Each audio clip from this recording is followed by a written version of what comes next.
This is the Leica 35mm f1.4 aspherical Summilux. This version is one generation older than the most current offering, the Summilux M with floating elements, and this was sold between 1994 and 2010. With its hood on, it comes in at just about 336 grams, and without its hood, it weighs just under 320 grams. It measures just under 5.2 centimeters wide, is just over 4.6 centimeters tall without the hood, and with the hood on, it comes in at just over 6.2 centimeters tall. Here's just how big it is compared to a roll of film, a deck of cards, a Canon DSLR also with a 35mm f1.4 lens, and a Pentax 6-7.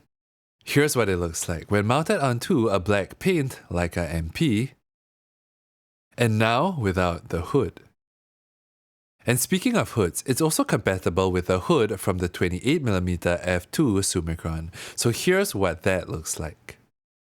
And here's what it looks like when mounted onto a silver chrome Leica MP.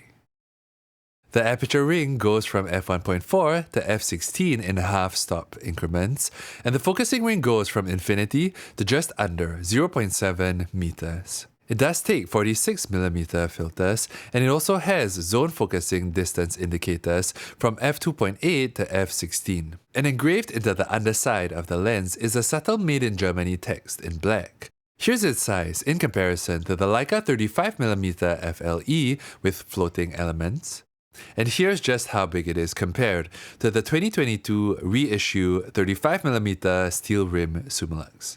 Mounted on the camera, in the hands, it does feel great. The aperture ring clicks really nicely into place, but the focusing ring on these guys do differ from model to model, so definitely try to check them out in person if you can. Some copies that I've come across have a really loose focusing ring, while others have a really tight one, so that's something to take note of. In terms of its optical design, this was my main 35mm lens, which I used on color film before getting the 35mm steel rim reissue. This lens has just a bit more transparency compared to the pre-aspherical Summilux, but it's not as modern in terms of its rendering as compared to the FLE. Now, some copies do back focus wide open, so be sure to check that out, but they can be calibrated by Leica, which is what I did with my copy.